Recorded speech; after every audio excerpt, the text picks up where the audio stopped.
High friends, welcome to யாஷிகர். நம்மளோட Sun டிவியில் ரொம்பவே சூப்பர் ஹிட்டாக போயிட்டுருக்க ஒரு சீரியல் தான். ஆஃப்டர்நூன் ஸ்லாட்டில் ரொம்பவே நல்லா தான் போயிட்டுருக்கு. உங்கள் எல்லாருக்குமே தெரியும்.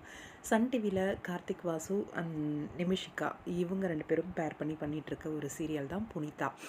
ரொம்பவே நல்லா போயிட்டுருக்கு சீரியல். புனிதா சீரியல் பொறுத்த வரைக்கும் எப்படி சொல்கிறது, அம்மா மகள் அவங்களோட பாண்டிங் வந்து ரொம்ப அழகாக வந்து காட்டுவாங்க, பார்த்துருப்பீங்க. அதே மாதிரி ஹீரோ ஹீரோயினோட அந்த ஒரு லவ் எல்லாமே ரொம்ப அழகாக காமிச்சிருப்பாங்க, பார்த்துருப்பீங்க. கார்த்திக் வாசு ரொம்பவே சூப்பராக வந்து பெர்ஃபார்ம் பண்ணிகிட்டு இருந்தார்.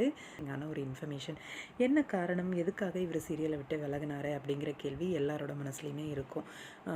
விலகியிருக்காரு அப்படிங்கிற இன்ஃபர்மேஷன் வந்திருக்கு. கேட்ட உடனே பயங்கர ஷாக்காக இருக்குது.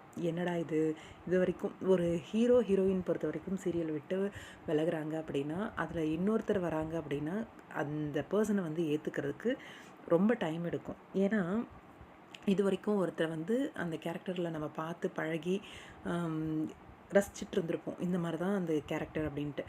சடனாக ஒருத்தர் வந்து வரும்போது அந்த கேரக்டருக்கு என்னவோ சூட் ஆகாத மாதிரியே இருக்கும். அது நம்மளோட இதுதான்.